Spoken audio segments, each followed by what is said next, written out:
chapitre 117. Nous lisons la parole du Seigneur. Merci Jésus.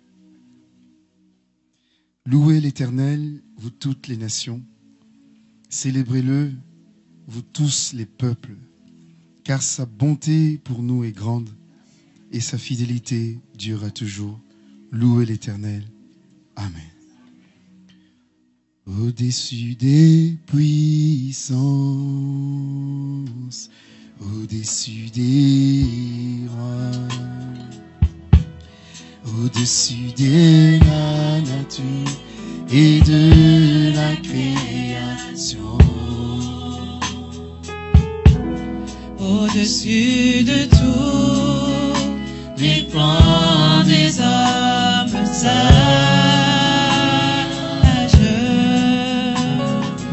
bien avant le monde tu existais, au-dessus des royaumes, au-dessus des trônes, au-dessus des merveilles que ce monde a connues. Amen. Par-dessus tous les trésors de la terre, dont rien ne peut mesurer ta valeur.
Tu as toujours été pour nous.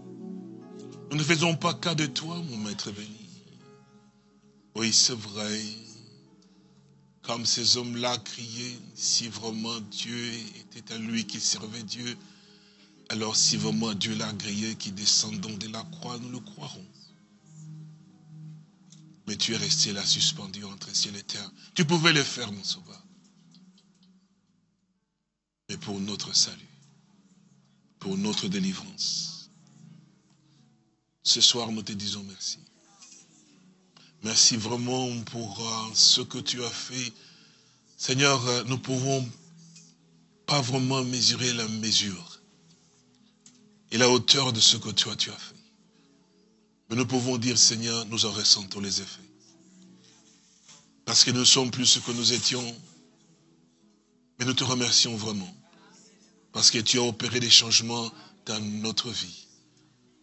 Tu as offert ta vie pour que nous puissions être changés. Seigneur, nous le sommes. Merci pour tout. Gloire à toi pour cet amour béni que tu nous as vraiment témoigné. Et aussi, tu l'as répandu aussi dans nos cœurs, mon roi. Pour que nous puissions être semblables à toi. Seigneur, tu as pris notre place, oh Jésus-Christ, notre Dieu. Pour qu'en retour, notre Seigneur, notre Sauveur, nous puissions prendre aussi ta place. Que nous soyons comme toi tu es. C'est pour ça que ta parole nous dit, tel il est, tel aussi nous sommes. Notre Père, notre Seigneur, notre Maître, notre Roi, notre Rédempteur, notre Guérisseur, notre tout et tout. Tu mérites la gloire, tu mérites les acclamations, mon Sauveur, tu mérites l'adoration, mon Seigneur, pour ce que tu as fait, parce que tu es sorti, oh vainqueur du tombeau, mon bien-aimé Père Saint-Dieu. Ces jours-là, mon bien-aimé Père Saint-Dieu, merci parce que tu as réellement témoigné que tu es la vie. Gloire et honneur à toi. Merci pour mon frère, merci pour mon précieux frère Christian, merci beaucoup. Que tu le bénisses richement. Merci pour chaque frère, merci pour chaque sœur. Merci encore pour nos cœurs que tu as touchés.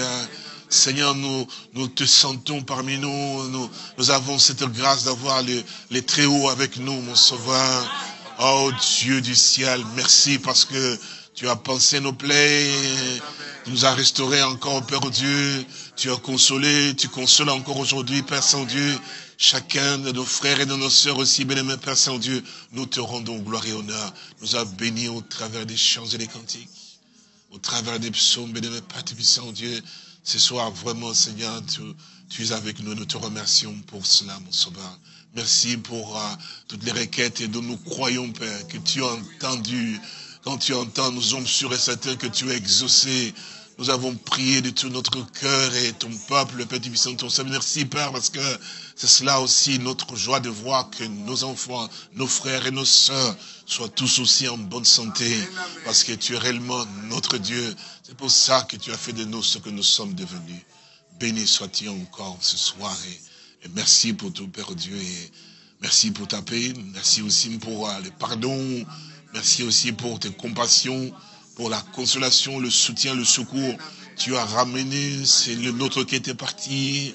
Et aussi tu ramènes encore les nôtres qui sont encore en chemin. Oh, tu protégeras encore ceux qui vont aussi partir, mon bien-aimé Père Saint-Dieu. Nous sommes heureux d'être à toi, parce que nous savons que tu es vraiment notre protecteur, notre Dieu et notre Rédempteur. Nous te devons du respect, la crainte et l'adoration, Père Tibissant Dieu, que comme tu le dois, que tu le veux, bien-aimé Père Tibissant, nous te le devons, Père. Je te demande cette grâce, Père Tibissant, dans le nom de notre Seigneur et Sauveur Jésus-Christ. Amen. Que le Seigneur vous bénisse. Vous pouvez vous asseoir. Nous rendons gloire à notre Dieu pour ces merveilles. Et ils sont aussi innombrables dans notre vie. Et nous le remercions vraiment pour le soutien et le secours qui ne cesse de pouvoir nous apporter. Nous nous réjouissons aussi parce que nous sommes le troupeau de son pâturage. Ça, nous sommes conscients et nous sommes heureux que sa main glorieuse et puissante conduit aussi. Nous le remercions pour tous les bienfaits et les hauts faits, effectivement aussi, dans la vie de tout un chacun de nous. Que Dieu bénisse nos frères et nos sœurs qui étaient aussi partis en voyage pour quand même se reposer et qui sont aussi de retour. C'est aussi une grande consolation pour nous de pouvoir les avoir tous aussi et qui sont aussi en chemin comme nous avons prié aussi tout à l'heure aussi. Que Dieu vous bénisse, vous fortifie et qui vous donne ce que votre cœur désire. Nous avons donc la joie, c'est que le Seigneur notre Dieu continue d'agir encore dans la vie de nos frères et de nos sœurs. Sœur Edith, vous la connaissez? Bon, il y a deux sœurs Edith. Ah, il y a sœur Edith de la Belgique. Que le Seigneur la bénisse avec ses enfants, là où ils sont. Et il nous manque aussi toute la famille. Ma sœur Dorothée, que Dieu te bénisse.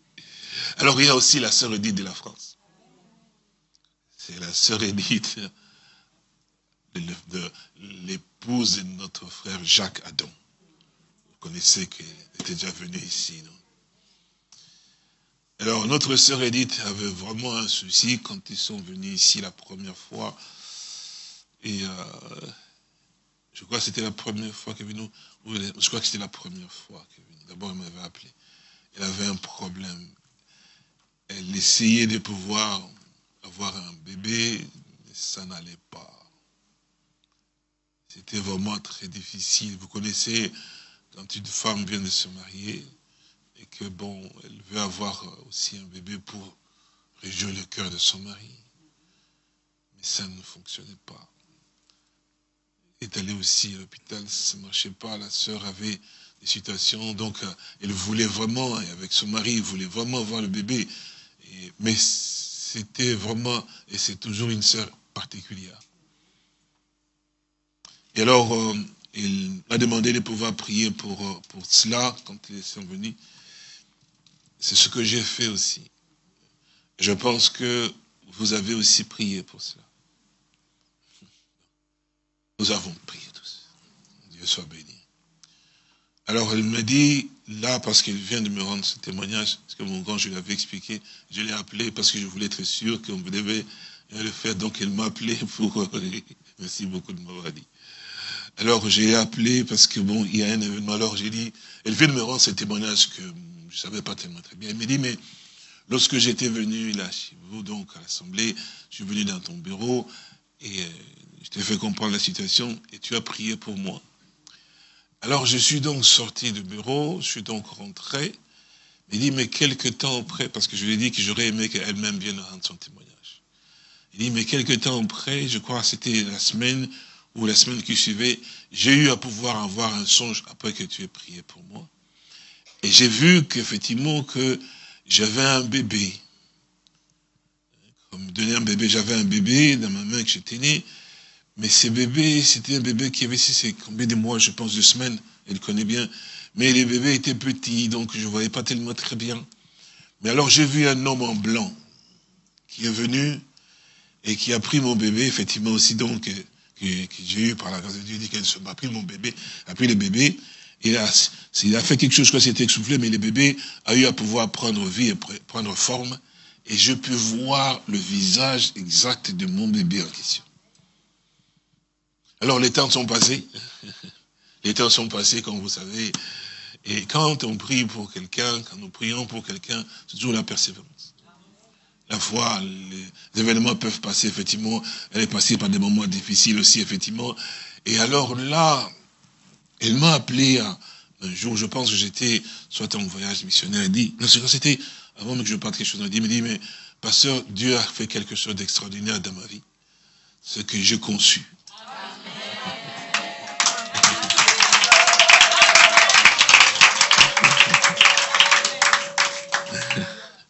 Elle a conçu, elle dit, bon, j'attends bébé maintenant. Alors maintenant, qu'est-ce qui s'est passé? C'est que, depuis le temps qu'elle m'a parlé, elle m'a dit, je voudrais te demander une chose, je t'annonce ça seulement à toi, mais je ne vais pas dire ça maintenant à mon mari, je vais lui faire une surprise. J'ai dit, gloire à Dieu. Les temps sont passés, je suis parti donc en voyage ici, là au Paraguay, je pense. Et là, elle m'envoie, non, c'est quand je suis revenu du Paraguay, que je suis parti donc en Norvège, elle m'envoie un message, et dit, je suis déjà à terme donc, dans le mois qu'il faut pour mettre au monde. Donc, l'hôpital m'a demandé de pouvoir aller, là, à ce moment-là, elle ne pouvait pas cacher à son mari. Hein. Donc, l'hôpital m'a demandé de pouvoir aller déjà aussi pour qu'on puisse arriver à pouvoir préparer, vu ce que j'ai eu comme aussi antécédent.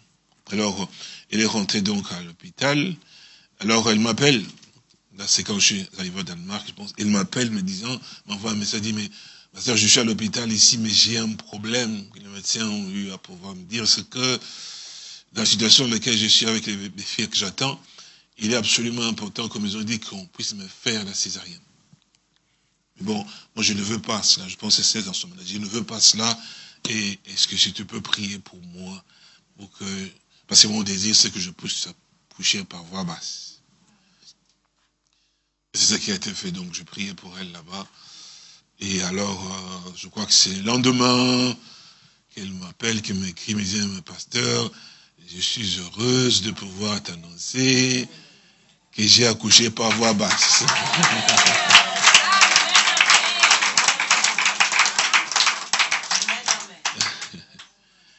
Alors, ce qui est merveilleux encore est ceci, c'est ça que je vous raconte là, c'est que elle me dit, ce qui est aussi extraordinaire, c'est que, comme elle n'arrivait pas à donner le bébé à son mari, le Seigneur lui a accordé la grâce, de pouvoir maintenant, quand même, avoir un bébé. C'est la joie de son mari. Alors, ce qui est merveilleux, c'est que, le jour de l'anniversaire de son mari, donc les cadeaux qu'elle a pu donner à son mari, c'est son bébé. Donc le bébé est né le jour de l'anniversaire de son papa. Donc la sœur a donné double cadeau. Alors le papa était tellement dans la joie, pasteur, je voulais vous annoncer les bonheurs de ceci, j'ai dit, les cadeaux de j'ai dit, gloire à Dieu. Alors, elle a mis au monde un bébé, un fils, et m'a dit exactement le visage que le Seigneur m'avait montré. Dieu est bon, hein. Et son bébé s'appelle Eliel, Josué, David. Ah oui. Que Dieu vous bénisse. Pour votre amour aussi, pour vos prières, pour la persévérance. Et nous avons, quand on nous dépose des requêtes ici, soyez sûrs et certains que quand vous priez, Dieu entend. Parce que nous ne prions pas, que Dieu te bénisse. Quand nous prions, Dieu entend. Peu importe ce que l'ennemi peut dire, avec Dieu, ça marche. Oh, mais parce que celui-là, non, ne s'occupe pas. Vous savez, frères et sœurs, même quand on peut prier que quelqu'un est quand même parti, oui, mais le Seigneur agira toujours. Ça ne doit jamais vous affaiblir. Parce que notre Dieu est toujours un Dieu qui agit encore. Il sait ce qu'il fait, mais nous devons toujours avoir foi. Et c'est ainsi que quand vous priez, Dieu entend la prière. Alors nous allons remercier le Seigneur pour cela aussi. Tendre Père et précieux Sauveur, nous voudrons te dire merci pour notre sœur Edith Adon, mon bien-aimé Père Saint-Dieu. Seigneur, et cette sœur qui est ta fille à toi, persévérer dans la foi et elle a voulu t'honorer, bien-aimé Père Saint-Dieu. Et toi, tu as eu à pouvoir adorer ta servante à toi, bien-aimé Père Tibissant. Tu as fait quelque chose de merveilleux pour ta fille, mon roi. Mon Dieu, tu l'as béni, tu lui as donné un bébé. Et son mari a été consolé de ce que sa femme, Père Tibissant, lui a donné un enfant, mon bien-aimé Père Tibissant. Et non seulement cela, un cadeau qu'elle a pu donner vraiment, Père Saint-Dieu. C'est extraordinaire. À son mari, le jour de son anniversaire. Seigneur, je te remercie pour cela, Père. Nous te remercions pour ce que tu as fait dans la famille de notre précieux frère Jacques, mon bien-aimé Père Tibissant, dont et aussi notre bien-aimé Sœur Père Tibissant, Dieu, Edith, Seigneur, bien-aimé Père Saint-Dieu. Nous te rendons gloire et honneur. Merci pour cet enfant, que cet enfant soit béni, mon bien-aimé Père Saint-Dieu, qui est né dans de bonnes conditions aussi parce que tu as soutenu ta fille et ta servante, mon roi. Nous rendons gloire à ton Saint-Nom, Maître. Sois béni, sois exalté, mon Seigneur Jésus. Nous rendons gloire à ton Saint-Nom, car nous t'avons ainsi prié, Père. Merci parce que tu as exaucé la prière de ton peuple. Père Tibissant, Dieu, tout un chacun, nous avons prié. Et nous te remercions pour cela, mon Seigneur. À toi la gloire, l'honneur, la puissance et la victoire. Nous t'avons ainsi prié et remercié dans le nom du Seigneur et Sauveur Jésus-Christ. Amen. Et Dieu vous bénisse richement aussi. Et nous allons lire dans...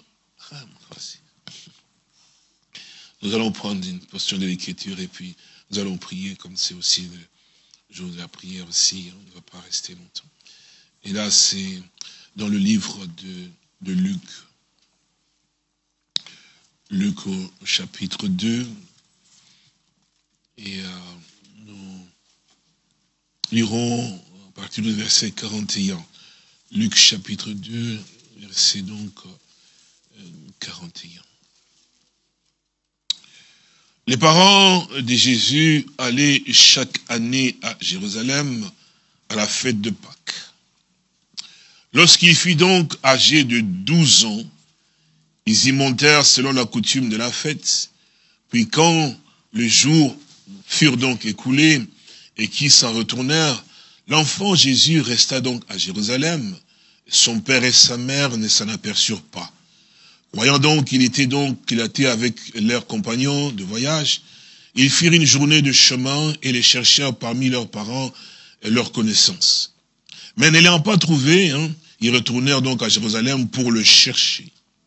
Au bout de 3 jours, ils le trouvèrent dans les temples, assis au milieu des docteurs, les écoutant et les interrogeant.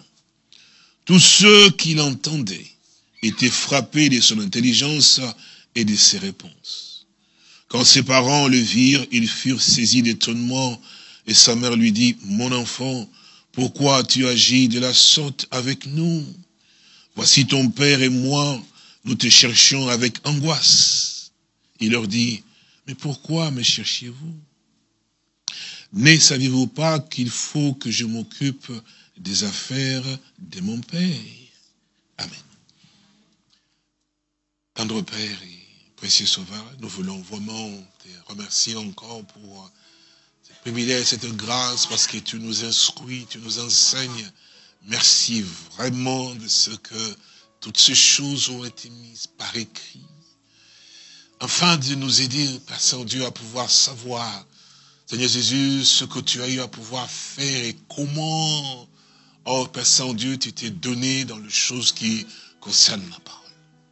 Aide-nous encore ce soir que nous puissions aussi apprendre encore davantage de toi et nos cœurs, comme nous t'avons prié, soient vraiment aussi remplis de toi.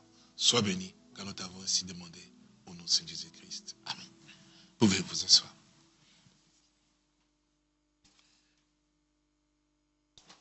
Nous remarquons des choses qui sont tellement aussi frappantes pour nous quand nous les lisons.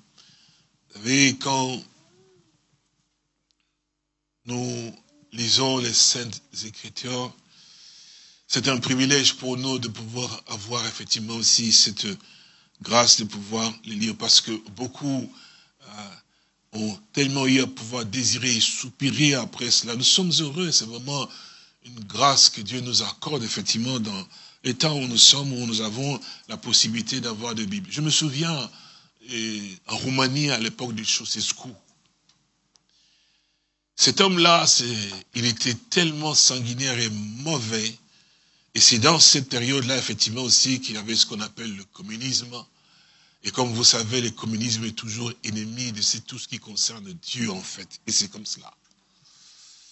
Et voilà que dans son pays-là, en Roumanie, il y avait donc des croyants, vraiment des gens qui priaient, qui servaient Dieu, qui cherchaient à pouvoir davantage s'approcher de Dieu. Et alors, lorsque lui, il a appris cela en Roumanie, alors il y avait la police, effectivement, les gens qui étaient donc envoyés pour pouvoir scruter dans différents endroits, pour voir si on trouvait des gens qui se disaient des croyants, parce que lui, il était communiste. On en avait arrêté vraiment beaucoup, et on en avait effectivement aussi empilé, effectivement, dans des prisons, parce qu'on les torturait. Les tortures étaient qu'ils puissent réellement arriver à pouvoir abandonner, effectivement, aussi la foi de ne pas croire au Seigneur. Et la plupart de ceux-là, dans les croyants qui étaient donc emprisonnés, leur désir, effectivement, était de pouvoir trouver la parole de Dieu pour lire, pour le fortifier même dans le douleur dans lequel ils se trouvaient. Et voilà que pour arriver à pouvoir les aider, il y avait des frères, effectivement, qui faisaient tout leur possible. Ils avaient les portions des Saintes Écritures comme ça, dans la Bible parfois, et on prenait des parties, on enroulait des petits rouleaux comme ça, petits, vraiment petits, pour les glisser probablement dans des choses comme du pain, des choses comme ça qu'on glissait. Alors, c'était en fait, par exemple, comme les livres de Jean, on commençait par le chapitre 1 jusqu'à la page suivante. Donc, on distribuait en fait, on séparait en fait des morceaux comme ça, dans des situations, comme parfois des jambons, des petits morceaux qu'on allait donner à manger, effectivement, parce que à l'intérieur, on ne contrôle pas. Donc, on faisait cela, effectivement, aussi. Alors, quand eux, ils retrouvaient cela, ils pouvaient arriver à pouvoir les déployer, effectivement, en cachette, effectivement, se retrouver ensemble. Et quand ils avaient ça et qu'ils lisaient, ils se sentaient fortifiés. Parce que la parole de Dieu qu'ils lisaient les a encouragés. Ils voulaient simplement avoir ne fût-ce qu'une écriture, en fait, pour lire. Alors, c'est pour comprendre que nous, aujourd'hui, nous avons cette grâce de pouvoir avoir les Saintes Écritures et la Bible, la parole de Dieu, que nous disons, c'est tout à fait normal, mais il y a eu beaucoup de gens qui ont pleuré pour avoir ne fût-ce qu'une écriture, une page simplement de la Bible pour lire, effectivement. Et quand ils lisaient cela, ils croyaient de tout leur cœur. Et c'est comme ça que le Seigneur délivrait aussi, que comme ça le Seigneur aussi permettait aussi que les autres puissent échapper aussi dans beaucoup de choses. Pour cet évangile, effectivement, beaucoup de vrais croyants ont eu à pouvoir souffrir. C'est pour ça que quand nous pouvons avoir la grâce de pouvoir lire, et cela qui nous permet aussi de pouvoir voir effectivement qu'est-ce qui s'est passé, quel est donc ce que le Seigneur a voulu nous montrer et lui-même. Et là, on nous ramène effectivement aussi à lorsqu'il était encore, il était encore à l'âge de 12 ans, donc dans sa jeunesse, effectivement, pour voir effectivement comment lui-même, il a eu à pouvoir passer cette période, effectivement, qui est un exemple pour tout un chacun de nous. C'est là, nous enseigne, nous, en tant que parents aussi, parce que nous avons aussi nos enfants, puisque la plupart de chacun, d'une certaine manière, l'évangile ne nous a pas touchés quand nous avions l'âge de 12 ans ou de 10 ans, effectivement. Bon, l'évangile nous a touchés quand nous étions déjà assez âgés, 20 ans, ou 22 ans, ou 30 ans. Les uns, c'est comme ça, effectivement, sinon. Mais simplement pour que, quand nous avons eu à pouvoir être touchés par la parole de Dieu, et que nous avons encore nos enfants dans nos maisons, et quand nous pouvons arriver à pouvoir voir effectivement aussi comment est-ce que le Seigneur a eu à pouvoir être à l'âge de 12 ans dans cette période-là, alors nous comprenons que nous devons faire tous nos efforts pour que tous ceux qui sont le nôtre, parce qu'il n'y aura pas d'excuse en disant que j'étais jeune effectivement aussi. Parce que nous avons eu la connaissance d'apprendre qu'effectivement que même dans sa jeunesse, c'est pour ça que vous remarquez très bien que dans les Saintes Écritures, je crois c'est dans le livre d'Ecclésiaste effectivement, où les Saintes Écritures nous parlent effectivement, je crois que c'est Ecclésiaste, je crois que je l'ai lu aussi ici, hein, Ecclésiaste, je pense au chapitre 1, au chapitre 12, je pense que ça doit être cela, à mon avis, mais nous allons même le trouver, voilà. Ecclésiaste, au chapitre 12, je lis seulement une portion, il dit ceci, jeune homme, vous connaissez l'écriture, vous pouvez le trouver, jeune homme, réjouis-toi dans ta jeunesse, livre ton cœur à la joie pendant le jour de ta jeunesse, marche dans les voies de ton cœur et selon le regard de tes yeux, mais sache que pour tout cela, Dieu t'appellera donc en jugement. Ça veut dire que nous devons être conscients qu'effectivement, en étant dans cet âge, on a tellement des choses des jeunes, effectivement, aussi, nous voulons faire et ceci et cela. Mais le Seigneur sait qu'effectivement, que dans cet âge-là dans lequel vous êtes conscients. Parce que lorsqu'on appelle au baptême, on n'appelle pas au baptême les enfants qui ont l'âge de 5 ans, 6 ans, ou 7 ans, quelque chose comme ça, ou 4 ans, etc. Donc, parce que ces enfants, ils commencent seulement à pouvoir grandir, effectivement, mais ils doivent avoir la conscience. On appelle au baptême les gens qui ont la conscience, qui ont déjà un âge, effectivement, aussi, vous comprenez, effectivement, qui ont déjà compris, et que ça c'est bon, et ça c'est pas bon. Parce que quand on est dans la jeunesse aussi, effectivement, on sait ce qui est bon, et ce qui est mauvais. C'est pour ça que, si l'Écriture parle, effectivement, que réjouis-toi dans ta jeunesse, effectivement, livre ton cœur, parce qu'ils savent qu'effectivement, c'est comme cela, effectivement. Je dis cela, pas seulement pour les jeunes, mais pour les parents. Que vous puissiez comprendre qu'effectivement, que vos enfants, à vous, nous devons arriver à pouvoir les éduquer, les élever, les pousser effectivement davantage, les entourer de telle sorte qu'effectivement qu'ils comprennent que ce n'est pas parce qu'ils ont 12 ans qu'ils ne peuvent pas arriver à pouvoir effectivement mettre la parole de Dieu en pratique. C'est pas parce qu'ils sont jeunes que la parole de Dieu, parce que souvent, vous savez, ce qui sort effectivement de nos enfants, c'est que, oui, vous êtes quand même vieux, vous ne comprenez rien. Nous sommes jeunes, c'est pourquoi vous ne me comprenez pas. C'est pour ça, souvent, ils se révoltent contre vous, effectivement.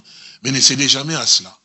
Ne laissez jamais une portion de quelque chose, effectivement, à vos enfants, pour arriver à pouvoir les laisser, qui se sentent, effectivement, non, je le comprends. Parce que souvent, on dit, ah, mais il faut les comprendre, ils sont jeunes. Ne faites pas ça. Parce qu'ils sont jeunes, effectivement, il faut les laisser quand même. Un parent qui te dit que mon enfant est jeune, il faut qu'il goûte d'abord, que lui-même fasse des choses. Ça, il ne faut pas le faire. Non, parce que nous sommes censés leur montrer le chemin. Dès l'enfant, dès la jeunesse. Mais c'est quand ils deviennent adultes, ils sont libres. Je ne vais pas le forcer, effectivement. Non, mais c'est quand ils sont jeunes, je dois lui montrer que ça, parce qu'il ne sait pas vraiment, même s'il a grandi un tout petit peu, mais il ne saura pas vraiment faire ce qui est bien, effectivement, parce qu'il ne connaît pas encore ce que toi, tu as connu. Donc c'est pour ça que ne lui laisse pas cette liberté-là. De pouvoir se dire, non, moi je veux faire, souvent ça c'est que l'erreur qu'on fait ici, dans nos pays ici, on dit la majorité c'est à 18 ans. Et vous tombez tous dans le même piège. Mais ça c'est le diable ça. Non, 18 ans n'est pas la majorité, je veux dire qu'il n'est pas la majorité spirituelle. Donc il faut que nos enfants soient spirituels. Donc à 18 ans, ah papa, maman, souvent comme ça, dans 18 ans, j'ai couru 18 ans, je quitte la maison. Et tu vas quitter la maison pour aller où? C'est ça le problème. Parce que là, ils deviennent indépendants parce qu'ils sont majeurs. C'est entre parenthèses simplement. Donc c'est pour que nous comprenions que ce n'est pas ainsi. Et nous, en tant que parents, effectivement, on doit avoir une aide. Vous ne pouvez pas dire, ah, je ne sais plus rien faire. Non, nous savons toujours faire. Vous savez ce que Dieu a fait de vous. Il a fait de vous des parents. Et je veux que vous compreniez ceci. Vos enfants, ce qui est au-dedans d'eux, quand Dieu a fait de vous, les parents, effectivement, des parents, à l'intérieur d'eux, il y a quelque chose qui est toujours là pour avoir la crainte à votre endroit. Quand vous avez peur de votre enfant, vous avez abandonné votre autorité. Mais c'est vrai, pourquoi Dieu vous aurait fait un papa, une maman, sans vous donner l'autorité à ses enfants? Non, faut jamais, parce que, oui, ma fille n'écoute pas. Non, il doit écouter. Je lui ai parlé, mais il n'écoute pas. Non, il doit écouter. Oh, il a 18 ans. Il n'a pas 18 ans. Même s'il a 18 ans, il doit écouter. Parce que, d'abord, de toute façon, mais je suis responsable. Et même s'il atteint l'âge de 50 ans, et que Dieu donne la grâce de pouvoir vivre encore plus de 60 ans ou 80 ans, ça ne rien. Mais tu es toujours le père. Tu es toujours la mère. Parce que dans son registre, vous savez qu'on dit, mais non, votre nom, nom de votre père, nom de la mère. On est toujours là, non? Tu es toujours là parce qu'il y a toujours un père. Il y a toujours une mère, effectivement. Donc, maman et papa, vous avez toujours l'autorité. Ne faites jamais cette erreur de dire, ah, pasteur, je ne sais plus conduire mon enfant. Non, tu as. Parce que la chose, Dieu te l'a donnée en toi. Et ça, on ne peut pas l'ôter. À moins que toi-même, tu puisses dire, en tout cas, moi, je ne sais pas le faire. En tout cas, je laisse mon enfant faire ce qu'il a. Ce que vous dites là. Et c'est ce qui va se passer. Mais quand tu restes ferme, l'enfant sent que mon père a l'autorité. L'enfant sent que ma mère a l'autorité. Même s'il tourne à gauche, non. Parce que aussi longtemps vous êtes la mère, il ne pourra jamais monter sur toi. Il va monter, effectivement, te manquera du respect parce que toi, tu vas le laisser. Donc, et puis, c'est vrai que bon, bref, allons, nous retournons ici. Alors, là, nous voyons qu'effectivement, que dans l'écriture, c'était l'assertion, l'écriture que le Seigneur nous a permis de pouvoir lire, nous avons vu qu'effectivement, que les parents, donc, Marie et Joseph, qui étaient donc venus donc avec l'enfant, effectivement, aussi donc à Jérusalem, ils étaient venus pour pouvoir aussi se réjouir là-bas, surtout pour la fête des Pâques, comme vous avez dit. Et puis ils sont rentrés, et en rentrant, en se disant qu'effectivement, que notre enfant aussi est venu, il va venir aussi avec nous. Mais parce qu'ils sont partis pour un but, c'était donc en fait pour célébrer cette fête-là en se souvenant de ce que Dieu a eu à pouvoir faire effectivement aussi pour le peuple d'Israël lorsqu'ils, vous connaissez la Pâque, non? Lorsqu'ils étaient effectivement aussi en Égypte. Mais vous remarquez très bien que lorsque le Seigneur a eu à pouvoir effectivement aussi instaurer cela, il leur avait donné des recommandations en fait. Il leur a dit effectivement ce que le peuple d'Israël en Égypte où ils étaient, ce qu'ils devaient absolument respecter et faire pour qu'ils puissent sortir en fait de cet esclavage effectivement, parce que c'était donc là le dernier jugement qui devait tomber effectivement sur l'Égypte en fait de pouvoir pas. Je pense que vous vous souvenez effectivement aussi l'agneau, combien de jours on devait les préserver effectivement aussi, et comment on devait les cuire, comment on devait les manger aussi effectivement aussi à la hâte. Vous vous souvenez quand même de toutes choses. Donc chaque chose que Dieu disait et demandait, il avait toujours une exigence derrière.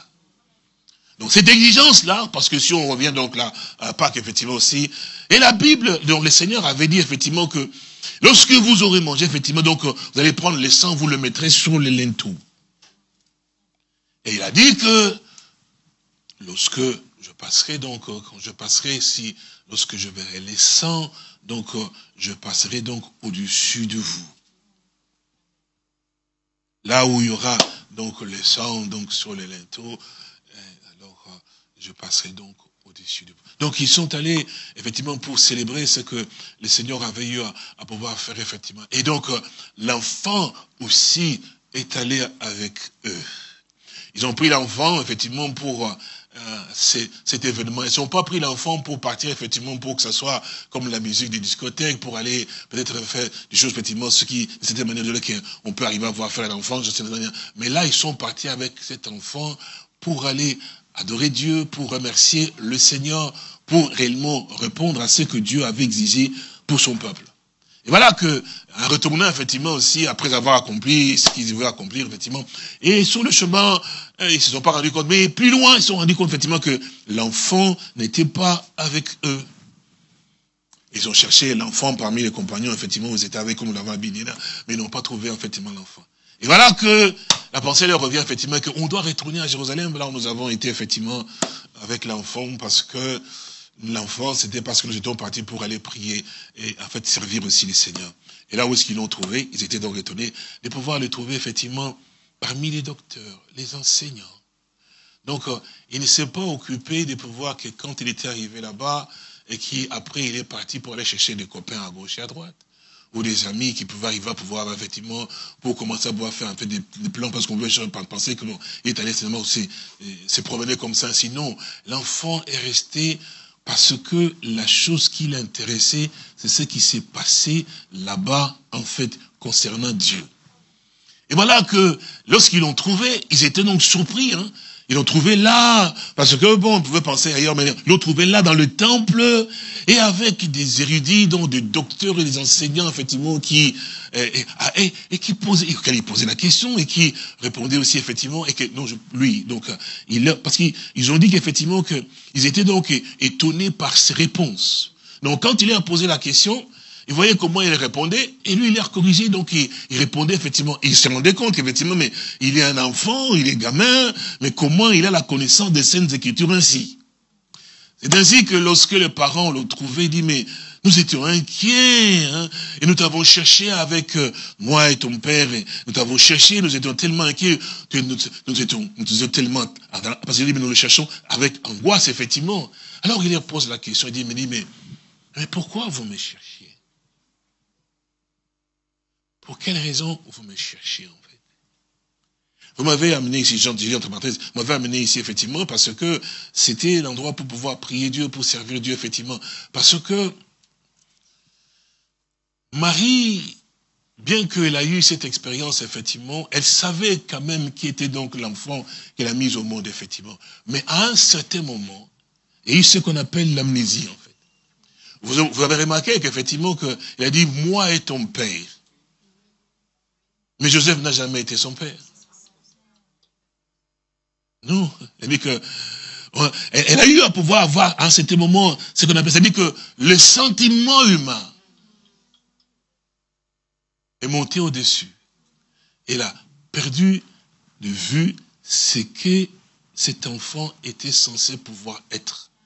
Et il a considéré comme étant son enfant. Mais si vous remarquez très bien que depuis que Marie a eu à pouvoir le mettre au monde, vous vous souvenez, nous en avons parlé ici, vous connaissez bien, il n'a jamais appelé mère. Il n'a jamais appelé maman. Donc, en fait, pour elle, c'était son enfant. Et c'est considéré effectivement que c'est son bébé. Nous comprenons cela effectivement que, humainement parlant, il n'y a pas une mère qui peut mettre un enfant au monde et penser et considérer que cet enfant n'est pas le tien. Parce que c'est de l'intérieur. Mais là, l'expérience que Marie devait quand même se souvenir, c'est que cet enfant, il est venu dans le monde, effectivement, sans l'intervention de qui que ce soit. Parce qu'il a expérimenté, effectivement, aussi la parole de Dieu, qu'il y a à pouvoir faire cela. Donc, en fait, effectivement, chaque jour qui passait, il devait quand même être conscient, hein, que cet enfant ici ne peut pas être considéré comme étant comme tous les autres êtres humains. Parce qu'il n'est pas né, en fait, de la même manière que les autres. C'est-à-dire que moi, en tant que mère, qui l'ai mise au monde, effectivement, je dois toujours être conscient. Mais à un certain moment, je pense qu'elle a eu à pouvoir quand même, pas dans cette circonstance ici, parce que nous allons revenir. Souvenez-vous, lorsqu'ils sont partis à la fête au Canaan, vous vous souvenez? Vous vous souvenez? Ah, là, ce n'était plus, effectivement, ce qu'on appelle, parce qu'elle est venue pour lui dire, effectivement, qu'il manque du vin. Vous vous souvenez? Et puis, quand il lui a répondu, il a même dit ce que vous avez entendu. Il m'a dit, mais qu'y a-t-il entre toi et moi? Vous vous souvenez, nos femmes? Et puis, elle est allée simplement leur dire, faites donc ce qu'il vous dira. Donc, là, elle a fait la différence des choses. Elle savait effectivement ce qu'il en est. Mais là, maintenant, effectivement, aussi, avec les sentiments d'une mère, vous comprenez, effectivement. Mais là, le Seigneur Jésus-Christ a toujours remis les choses à leur place. C'est pour ça que les familiarités n'ont jamais été de bonnes choses en ce qui concerne l'œuvre de Dieu. En ce qui concerne, effectivement, le croyant. C'est pour ça que vous ne pouvez avoir pas de camaraderie entre vous, sœurs, entre vous, frères et sœurs. Non, parce que cela va étouffer, effectivement, aussi votre croissance. Pourquoi? Parce que vous deviendrez, effectivement, charnel. Et c'est vrai, frères et sœurs, votre relation les uns avec les autres ne vous aideront pas à pouvoir grandir. Parce que vous êtes allés dans des domaines tout à fait charnels. Parce que Dieu veut que nous puissions faire abstraction de tout cela parce que le véritable lien qui doit réellement aussi qui doit nous unir et nous ramener à pouvoir d'abord nous aider à pouvoir avoir davantage la croissance spirituelle, c'est les liens que nous devons privilégier qui est vraiment spirituel. C'est pour ça que nous ne devons pas être comme des gens qui viennent dans une association pour pouvoir se regrouper ou voir telle personne. Ça ne nous amènera jamais à pouvoir servir Dieu, ni même à pouvoir vraiment aussi expérimenter la présence de Dieu. Mais lorsque nous venons avec des pensées vraiment spirituelles dans notre fort intérieur, je vais là-bas, Seigneur, pour pouvoir avoir communion avec mon frère, avec ma soeur en Christ, mon frère en Christ. Et vous comprenez, vous réaliserez très bien qu'à ce moment-là, vous n'aurez même pas une mauvaise pensée à l'endroit de la personne. Parce que, qu'est-ce qui amène les mauvaises pensées? C'est lorsque nos liens sont devenus charnels. Alors à ce moment-là, ça brise tout. Parce que c'est quand les liens sont charnels que les diables ne cherchent pas notre voie. Aussi longtemps que vous et moi, nous restons toujours dans les domaines spirituels, le diable ne trouvera jamais le moyen de pouvoir nous diviser. C'est vrai. Parce que la division vient par les esprits charnels. Et quand nous n'avons pas l'esprit, dès que nous avons l'esprit du Seigneur, il y aura toujours l'unité. Alors, quand c'est dit que, quand nous venons, effectivement, nous sommes déjà armés que c'est mon frère en Christ, sans penser de pouvoir dire, il a fait. Non. S'il a fait, c'est mon frère, que Dieu, parce qu'en fait, tu as le souci de ce frère. Tu as le souci de cette sœur. C'est pour ça que tout ce qui est charnel doit être ôté, en fait. Donc, nos rassemblements, doivent être des rassemblements aussi spirituels. Alors, voilà pourquoi, lui, il fait savoir, il dit, mais pourquoi vous me cherchiez, en fait? Qu'est-ce que vous voulez que je fasse avec vous? Que je puisse rentrer à la maison et être là avec vous et puis commencer à vous parler. Il dit, mais ne savez pas, est-ce que tu ne sais pas que je dois m'occuper des affaires de mon père? Parce que là, il a remis donc, effectivement, et Joseph et Marie, effectivement, aussi, à leur place. Il ne manquait pas du respect. Mais il a eu à pouvoir positionner les choses, effectivement, à leur juste place. Pourquoi il est venu? Parce que Marie devait le savoir. Joseph devait aussi le savoir. Parce que, n'est-ce pas Joseph, effectivement, qui avait eu à pouvoir avoir les désirs, la pensée de pouvoir, chasser, effectivement, Marie lorsque Marie était tombée enceinte. Vous vous souvenez? Donc, puisqu'il aimait Marie, mais il voulait les rompre en secret. Mais c'est l'ange qui est venu visiter Joseph. Qui dit, mais ne crains pas de prendre Marie, ta femme, car l'enfant qu'elle a conçu ne vient pas d'un homme. Vous vous souvenez, non? C'est dans Matthieu, vous connaissez cela. Il dit, voilà, il enfantera un fils, qui sauvera son peuple du péché, et on l'appellera du nom de Jésus. En fait, ça accomplit ce qui était décrit. Non, Joseph avait eu à pouvoir, c'est pour ça qu'il n'a pas eu à pouvoir aller plus loin. Donc Joseph a compris effectivement que non, Marie ne m'a pas trompé, effectivement. Donc ça, c'est Dieu qui a eu à pouvoir le faire. Donc cette conscience-là, il devait l'avoir. Alors maintenant, quand il a dit effectivement que ne savez-vous pas que je dois m'occuper des affaires de mon père, c'est qu'il avait un père. Bien sûr que oui. Parce qu'on ne peut pas naître sans avoir un père. Il n'y a aucun être humain au monde ici qui peut naître sans quand même qu'il y ait un père. Malgré tout ce qu'on peut arriver à pouvoir faire, parce que tout être humain qui naît dans ce monde ici, il faut qu'il y ait la sémence de l'homme. Peu importe qu'on va dire dans les laboratoires, mais c'est la sémence de l'homme. Ça veut dire qu'il y a toujours un père. Donc il n'y a aucun homme. C'est pour ça que quand nous voyons dans les Saintes Écritures, Dieu est toujours parfait. C'est pour ça que le Seigneur lui-même pouvait dire, mon Père, parce qu'il est né. Donc c'est pour ça que beaucoup de gens disent, mais si lui, il est Dieu, pourquoi il a toujours prié dire, j'ai pris mon Père qui est ici, je regarde toujours mon Père. Non, parce qu'effectivement, il y a eu la naissance. Ah oui, mais quand il y a la naissance, il faut toujours quand même qu'il y ait un Père, quand même. C'est sûr et certain. C'est là, effectivement. Et c'est ainsi que, donc, il dit, mais ne savez-vous pas que je dois m'occuper des affaires de mon père. Alors maintenant, on se pose la question de pouvoir savoir, c'est quoi en fait les affaires du Père dont lui devait s'occuper? D'abord, il a bien dit une chose, d'abord, il a parlé du Père. Donc ce que lui, il était un fils. Donc il a eu un Père. Est-ce que vous me suivez? C'est toujours spirituellement. Hein. Oui. Donc c'est normal, hein. Il dit qu'il devait avoir un Père. On nous dit bien Jésus-Christ homme, n'est-ce pas vrai? Oui, c'est énorme, il doit quand même y avoir un Père, effectivement, aussi. Vous comprenez? Parce qu'il était homme 100%. Si ce n'était pas le cas, ben, je ne serais pas sauvé.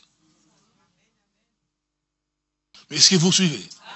S'il n'était pas homme 100%, je ne serais pas sauvé. Parce qu'il fallait du sang. Dieu est esprit. L'esprit n'a pas de sang. Est-ce que vous comprenez? Donc, c'est pour ça qu'il fallait un sang. Vous comprenez? Je ne veux pas être longtemps l'intérieur, parce que je sais que beaucoup de gens nous suivent effectivement aussi. Donc, c'est pour ça qu'il fallait donc le sang, parce que sans effusion de sang, il n'y a pas de pardon. Donc, l'esprit ne peut pas donner du sang.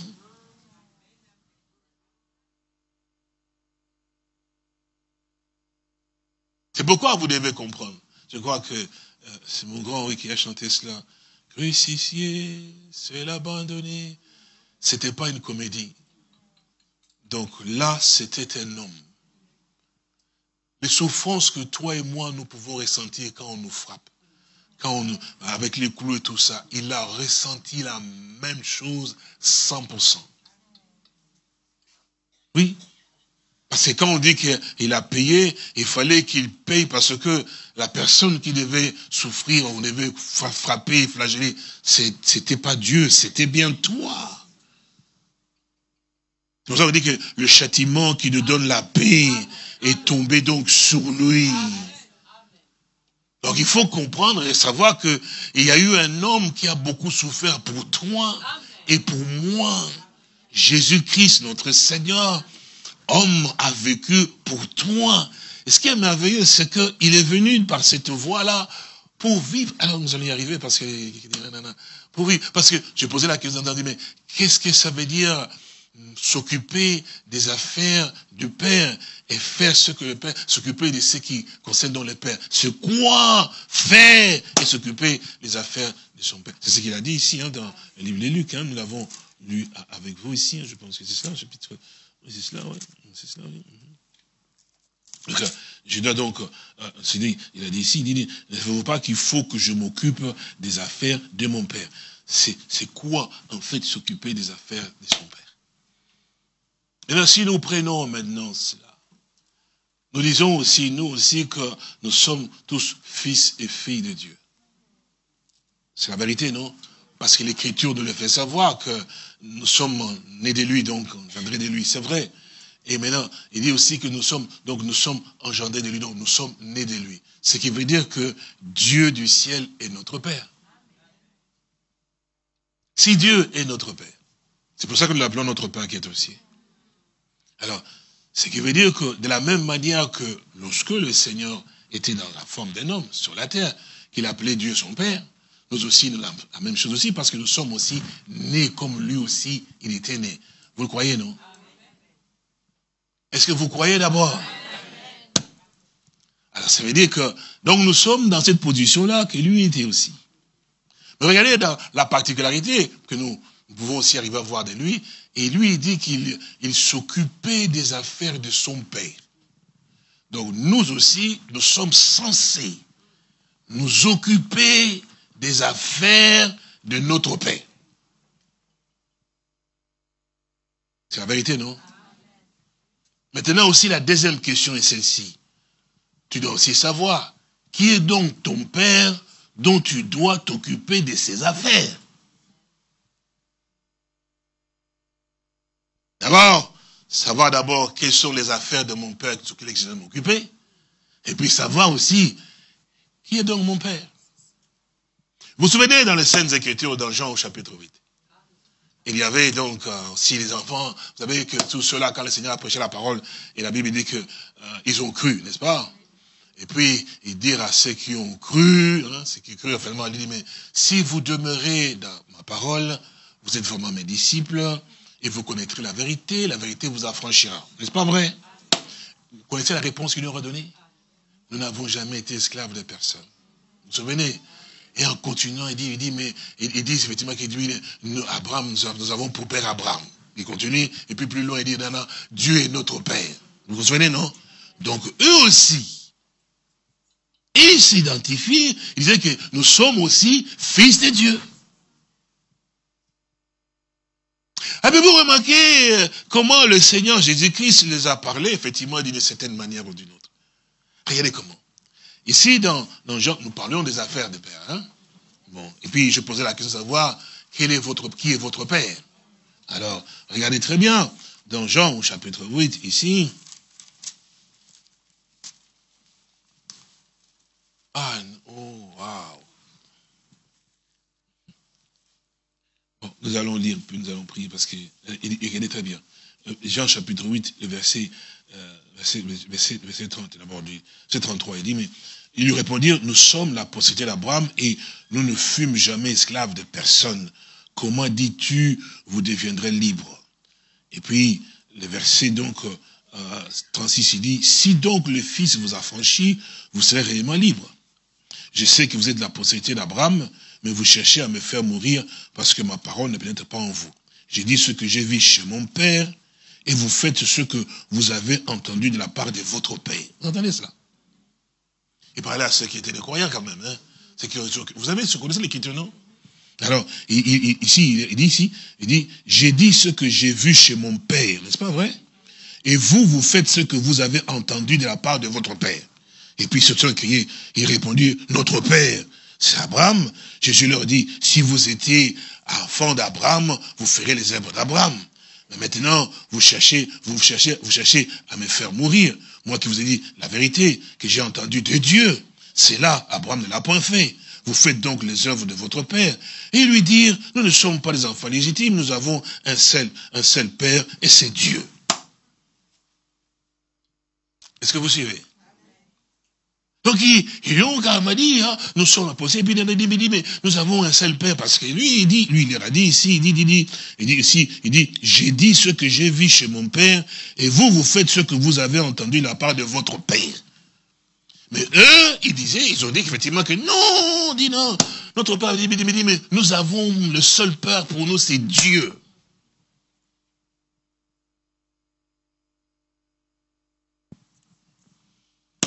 Alors, regardez comment le Seigneur leur a dit ici. Jésus leur a dit, si Dieu était votre Père, vous m'aimeriez, car c'est Dieu c'est des dieux que je suis sorti et que je viens. Je ne suis pas venu de moi-même, hein, mais c'est Dieu qui m'a envoyé. Vous avez remarqué qu'effectivement, il a fait référence aussi à Abraham, parce qu'ils ont dit que Abraham est notre Père. N'est-ce pas? Nous pouvons les relire ici. Verset 30, il dit, 39, il dit, ils lui répondirent, notre Père c'est Abraham. Je leur ai dit, si vous étiez enfant d'Abraham, vous feriez les œuvres d'Abraham. Vous suivez? Il dit ceci, mais maintenant vous cherchez à me faire mourir, moi qui vous ai dit la vérité, que j'ai entendu de Dieu. Il continue en disant, c'est là, Abraham ne l'a point fait. Alors, qu'est-ce que c'est que s'occuper des affaires de ton Père? Oui, c'est que, quand à certains moments, vous étiez tellement distrait, chacun regardait ses ongles, ainsi de suite, effectivement. Maintenant, je vous pose la question de pouvoir savoir, vous. C'est là que vous voulez vous poser la question, parce que non, j'étais des croyants, c'était pas des croyants, c'était vraiment des croyants. Et qui disait qu'effectivement, non, mais comme tout à l'heure, je pense que chacun de nous a dit, Dieu est mon Père, effectivement. Si Dieu est votre Père, nous l'avons entendu, hein. Quand je dis que j'ai dit, mais c'est Dieu est mon Père, c'est lui, il dit, mais je dois m'occuper des affaires de mon Père. Jean 8 nous a montré qu'effectivement, que le Seigneur a dit à ceux-là qui avaient cru, n'est-ce pas vrai? J'ai dit ce que j'ai vu de mon Père. Vous J'ai dit ce que j'ai vu chez mon père. Vous, vous faites ce que vous avez entendu de la part de votre père.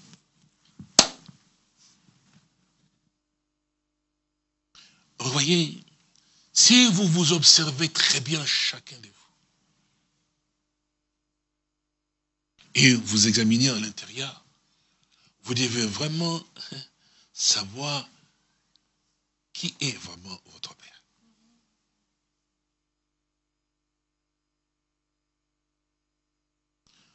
Parce que si c'est vraiment Dieu qui est votre Père, vous me suivez? Vous vous occuperez sérieusement des affaires de votre Père. Parce que c'est bien de dire ici, ah, je vais prier, je vais à l'assemblée, Dieu est mon Père, le Seigneur est mon Père, effectivement. Le problème, c'est de savoir. Je ne sais pas si vous avez remarqué comment le Seigneur Jésus-Christ a eu à pouvoir parler avec tous ces gens-là qui disaient être des croyants. Il a parlé. Écoutez bien, hein, il est très bien. Je le dis encore, il dit, verset suivant, il dit, Jésus leur dit, si vous étiez enfants d'Abraham, vous feriez les œuvres d'Abraham.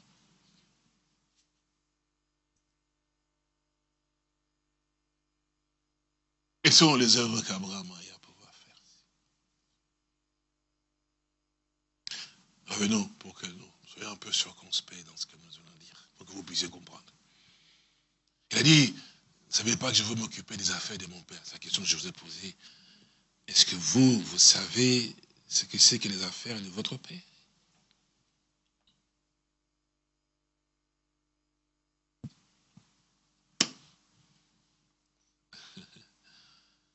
Mais ça qui nous dit que vous faites ce que vous avez entendu, effectivement,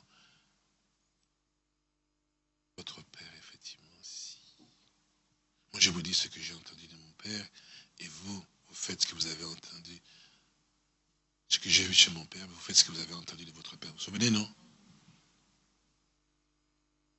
Vous avez remarqué? Il a même dit un peu plus, il dit, mais pourquoi donc ne comprenez-vous pas toujours mon langage? Puisque je vous le dis. Et que je vous le dis, vous faites ce que vous avez entendu de votre père. Est-ce que vous arrivez à pouvoir saisir? Je vous pose la question. Vous arrivez à pouvoir saisir? Non. Je relis ici. Hein. Ici, verset 38, il dit, j'ai dit ce que j'ai vu chez mon père. J'ai dit. Non, j'ai dit ce que j'ai vu chez mon père. Et vous, vous faites ce que vous avez entendu de la part de votre père. Il y a deux choses.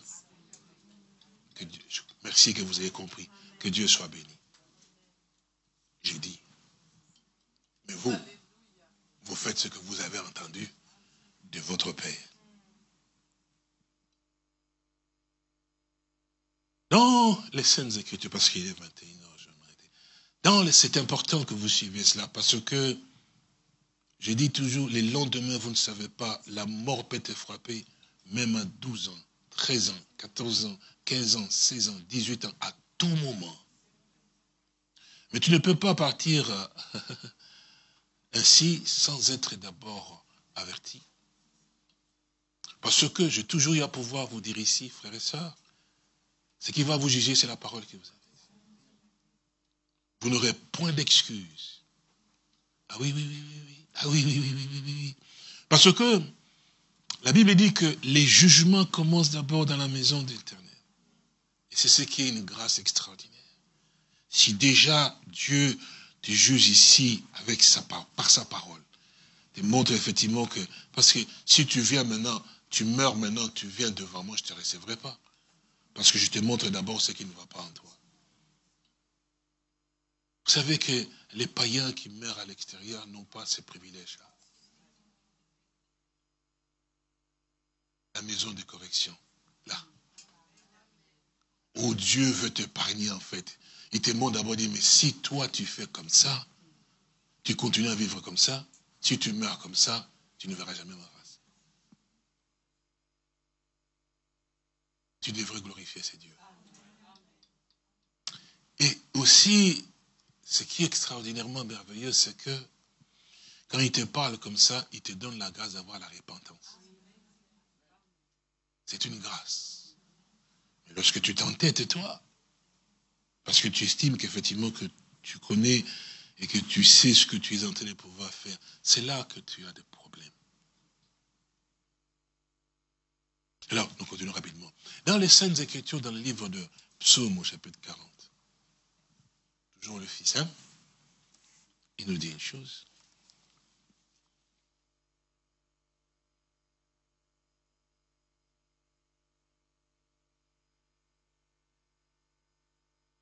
Psaume 40, il dit ceci.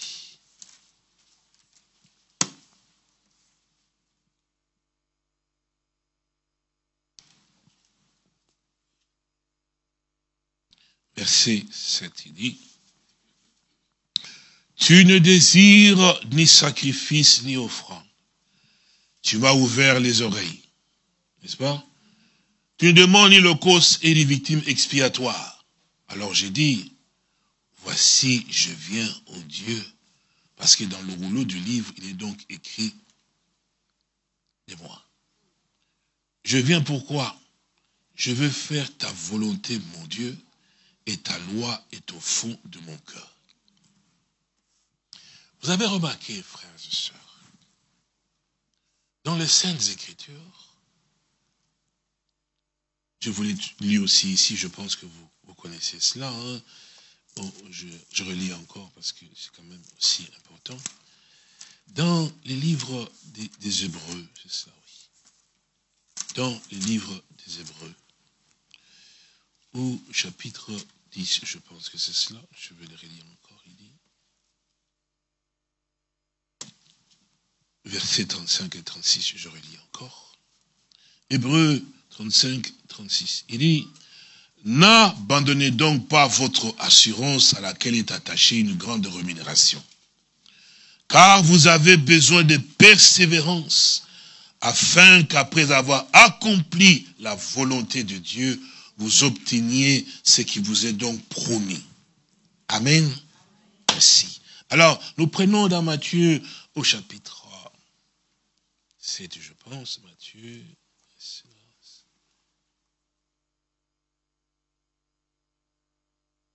Matthieu, je pense. Matthieu chapitre 7, le verset 21, que vous connaissez aussi bien. Alors on nous dit, et c'est le Seigneur lui-même qui dit, ceux qui me disent Seigneur, Seigneur. Vous avez bien entendu? Donc quand on dit Seigneur, c'est parce qu'on dit qu'on le connaît. Et qu'il est mon Seigneur, il est mon Dieu, il est mon roi, il est tout, n'est-ce pas? Il dit, ceux qui me disent Seigneur, Seigneur, écoutez bien, n'entreront pas tous dans le royaume des cieux. Mais, celui-là seul, on dit bien, hein, celui-là seul qui fait la volonté de mon Père, qui est dans les cieux. Donc, nous comprenons et nous remarquons qu'effectivement, que ce que Dieu attend de tout un chacun de nous, qui sommes donc ses fils et ses filles, qui nous réclamons que nous sommes ses fils et ses filles, ce que nous nous occupions de ses propres affaires. Est-ce que vous avez entendu? Sœur, frère, ce que Dieu qui est ton Père, dont tu te réclames en disant que c'est mon Père, ce qu'il attend de toi et de moi, ce que toi et moi, nous nous occupions vraiment, mais alors sincèrement, des affaires de notre Père. Donc les affaires de notre Père, c'est la volonté de notre Père. Parce que nous prions dans les saintes églises, que ta volonté soit faite sur la terre comme au ciel. Alors, c'est Père en question qui a toi. C'est pour ça que lui-même, il disait, je ne fais rien voir, je ne peux rien faire. Ce n'est ce que le monde, quel Dieu, le Père me montre de pouvoir faire. Donc il était soumis au Père parce que il devait faire simplement ce que le Père voulait. C'est cela qui témoigne aussi que nous sommes vraiment nés de ce Dieu. C'est pas dans mon imagination ou bien peut-être dans ma façon de pouvoir voir. Non, réellement, la naissance est véritablement vraie parce que il est vraiment mon Père. Puisqu'il est mon Père, je me soucie de ceux qui les tracasseraient. Parce que ce qui est dit dans les Saintes Écritures, la volonté de mon Père. La volonté de mon Père. Ce que je ne perde aucun de ce que mon Père m'a donné. La volonté de mon Père. C'est qu'aucun ne périsse. Mon frère et ma soeur, on doit avoir le souci dans notre cœur des âmes qui sont dans la rue. Des âmes qui ne connaissent pas effectivement notre Seigneur, notre Dieu, mon Père. Il était là dans les temples, pas pour vous jouer, non? C'est pour le ramener, pour pouvoir savoir, mais celui qui vous adore, vous ne le connaissez pas. Pourquoi c'était dit, mais il nous apporte les réponses qui nous créent, mais c'est pas possible. Et bien sûr. C'est pour ça que Dieu a fait de toi un fils et une fille de Dieu. Et maintenant, comme nous l'avons entendu, effectivement, il dit, mais j'ai dit ce que j'ai vu chez mon Père. Et vous, vous faites ce que vous avez entendu de votre Père. La différence maintenant. Pour ça, on a posé la question, mais qui est votre Père? Ils ont réclamé qu'effectivement, d'abord nous descendons d'Abraham, et puis Dieu est le seul Dieu qui est notre Père, c'est Dieu est notre Père. Il dit, mais si Dieu était votre Père, eh bien vous m'aimeriez. Vous serez tellement heureux, il dit, mais oui, mais tu dois révéler encore ta volonté à toi. Qui est donc la volonté de Dieu? C'est que c'est lui qui voit le Fils et croit en lui. Qu'il puisse avoir la vie éternelle et qu'il soit sauvé. C'est écrit dans Jean 6. Voir le Fils.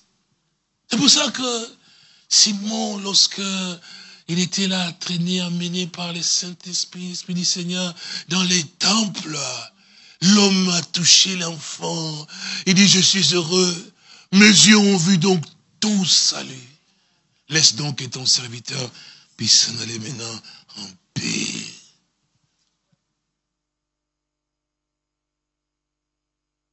Chaque fois que nous, parce que la volonté de notre Père, c'est que nous agissons selon ce qu'il a dit, hein, dans sa parole.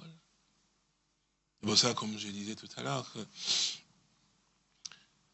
les jugements commencent donc dans la maison de l'Éternel.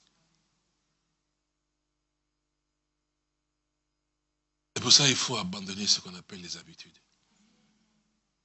On ne reçoit rien, on n'obtient rien dans les habitudes. Et j'ai été heureux parce que là, j'étais assis, là, je venais là, je sentais comment les chansons étaient parties, on sentait que vous chantez Dieu. On sentait que ça sortait de vous, dans le cœur, dans l'âme, effectivement. Oh oui, vous avez senti qu'il est descendu, hein. C'est possible.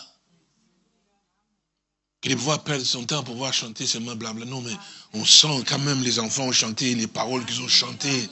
Ici, vous avez senti cela, effectivement aussi. J'ai exalté le Seigneur, j'ai dit que ton nom soit béni. On a senti que l'atmosphère était un peu pareille. Ça doit être notre objectif. Parce que nous vivons pour lui. C'est notre Père. S'il est mon Père, je dois m'occuper de ses affaires et tout ce qu'il doit l'honorer, glorifier. Et là où je me tiens, partout où je dois me retrouver, je dois honorer son nom, mon âme doit l'exalter, chanter parce qu'il aime que je le loue, il aime que l'adoration que j'ai soit l'adoration en esprit, en vérité. Donc je m'efforcerai. Même quand j'ai manqué, je me redresse, Seigneur, pardon, je reviens à toi, Seigneur. Mon adoration est très juste parce que tu es mon Dieu, tu es mon Père, et tu es le seul que j'ai. Qui doit je vais m'occuper? Mais c'est de toi que je dois m'occuper. Parce que toi, tu t'es occupé de moi. Alléluia. Oui, monsieur, oui, madame. C'est pourquoi ne suivez pas qui que ce soit. Ne suivez pas les gens qui disent, oh, mais je suis croyant, mais qui vivent par la parole de Dieu. Ce n'est pas votre vie à vous. Non. Moi, je dois m'occuper des affaires de mon Père. Il m'a dit, ne parlez jamais du mal de quelqu'un. Alléluia. Alors ma bouche doit être fermée. Ça, c'est s'occuper d'affaires de son père. Tout endroit où je suis, je dois exalter. Parce qu'il faut que ma vie à moi puisse pousser quelqu'un à chercher mon père. Parce que c'est ça que mon père veut. Que par moi, beaucoup soient sauvés. Alors je ne peux pas être un stumbling block, comme on dit. Une pierre d'achoppement. Je dois toujours être, comme il nous l'a dit lui-même, vous êtes les sels de la terre. Ma présence dans l'assemblée, quand je suis assis ou quand je commence à chanter, je ne reste pas comme un taureau qui est assis là en bas. Non, je me lève, je loue Dieu, je sens mon âme. Je ne m'occupe pas du voisin, de la voisine, mais là, c'est lui, c'est pour ça, je suis venu pour toi. C'est ce que Dieu veut. Non, c'est ce que Dieu veut, mon frère et ma soeur. C'est la volonté de Dieu que son nom soit exalté. Je ne peux pas avoir de nom de Baal ou de nom de ceci dans ma bouche. Non. Quand je me tiens, quand tu te tiens quelque part des endroits devant les gens, mais ces hommes, David, tes yeux ici, réveille-toi. Alors, c'est toi David, je comprends, non? C'est toi, non? Oui, c'est toi que je m'adresse, oui. Tu regardes ailleurs, regarde ici. Réveille-toi aussi. Alors, quand je suis quelque part, c'est important. Partout où je dois me trouver effectivement aussi, il faut que ce que moi je suis, que les gens qui sont autour de moi puissent arriver à pouvoir se rendre compte que même quand j'ouvre ma bouche, ah oui, on n'attend pas que oui, tu sais, certains a parlé de moi. Non, moi je suis plus dedans. Je dois m'occuper des affaires de mon père.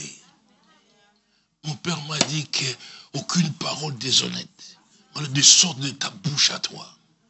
Alors, il m'a dit aussi que tout ce qui est pur, tout ce qui est... Donc tout ça, c'est toujours l'objet de... Je m'occupe des affaires de mon père. Donc je ne peux pas penser et faire ce que moi je veux. Non.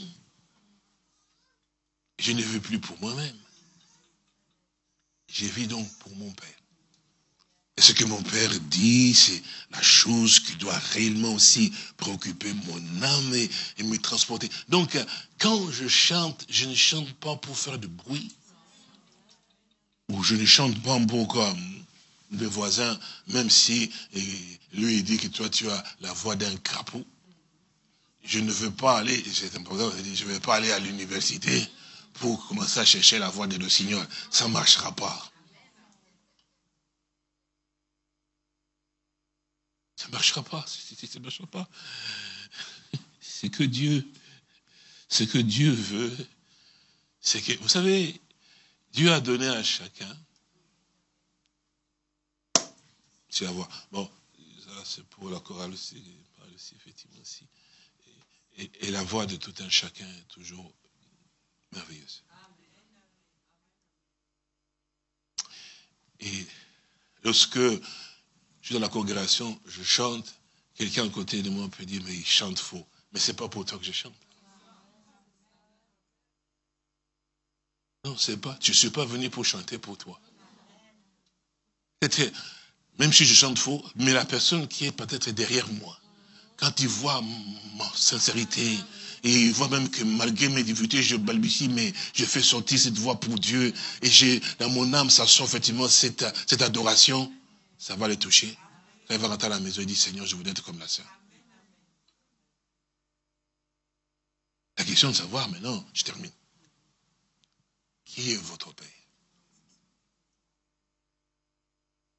Qui est votre Père? Parce que si Dieu était votre Père, comme il a dit dans la Sainte Écriture, et vous m'aimeriez, c'est-à-dire que chaque parole de Dieu, vous l'aimeriez. Et quand vous êtes dans la maison du Seigneur, vous serez toujours heureux. Ah oui, tout problème, tout souci, dehors, parce que mon Père m'a dit, effectivement, ne vous inquiétez de rien. Donc, ça c'est s'occuper des affaires de mon Père. Parce que déjà, si toi, permettez-moi de dire, si toi déjà tu es fils de Dieu, et tu sais que celle ou bien ta soeur qui est à côté de toi, ou bien ton boss qui est à côté de toi, il sait que toi tu aimes le Seigneur, mais en fait, tu viens de pouvoir perdre ton travail. Et te regarde. Oui, il faut savoir si vraiment, comment toi tu vas arriver à pouvoir agir. Toi qui, quand tu étais avec le travail, tout ce que venait, tu étais content, comptez les bienfaits de Dieu, alléluia. Mais il est toujours là, et tu verras. Tu te réjouis comme ça. Mais maintenant, on coupe ton travail. Mais la personne qui est à côté de toi, toi tu ne le sais pas, mais tu observes. Hein? Parce qu'il y en a de ceux qui sont là, qui savent que telle sœur, on la voit toujours bouillante à l'assemblée.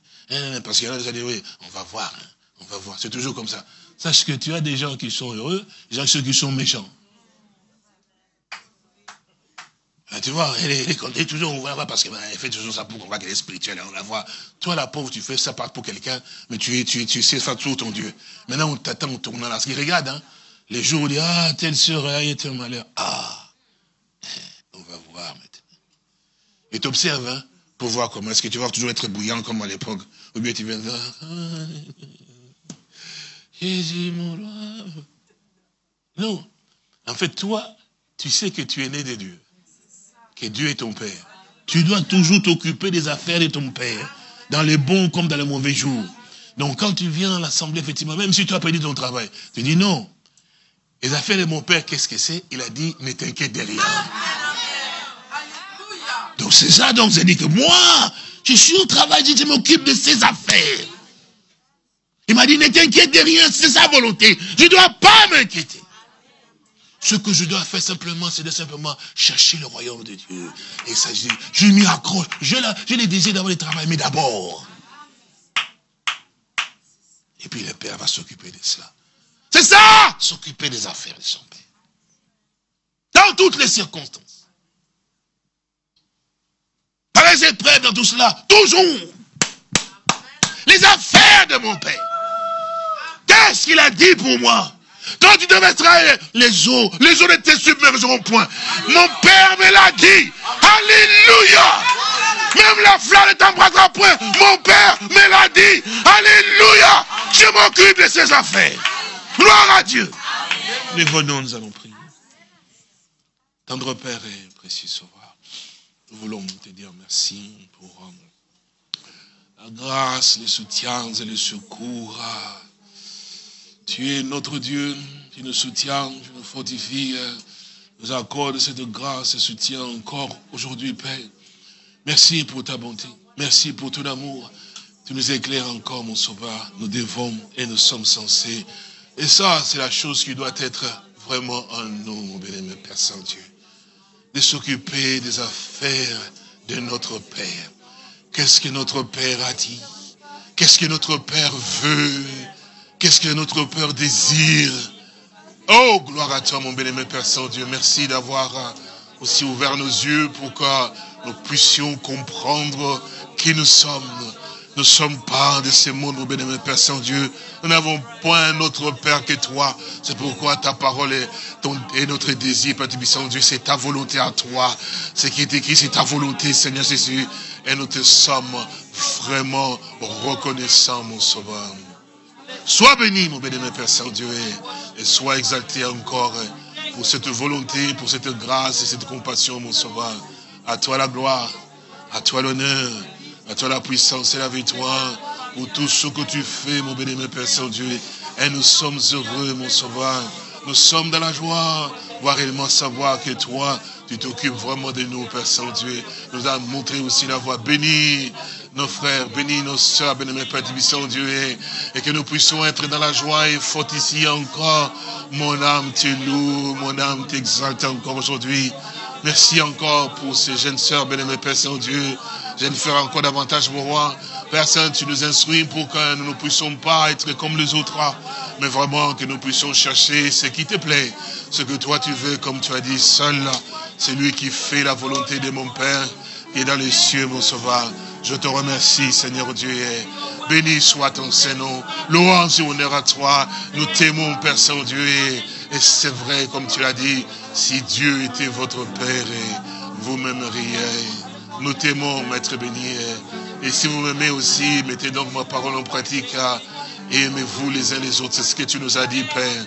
Que cela soit aussi dans notre fort intérieur, gravé, Seigneur Jésus, est vraiment puissamment gravé dans notre intérieur. Ta volonté à toi. Ta volonté à toi. Merci pour tout, Père. Gloire et honneur à toi. Sois béni, sois glorifié, sois exalté. Garde ton peuple et soutiens. Bénis et protège-les, Père. Nous te demandons cette grâce. Te remercions, Père, dans le nom du Seigneur et Sauveur Jésus-Christ. Merci, Père. Amen. Quand sur terre tout déçoit, tout semble vain, mon grand, un ami dans ton effroi, près de toi se tient. C'est Jésus de... Merci. C'est Jésus de...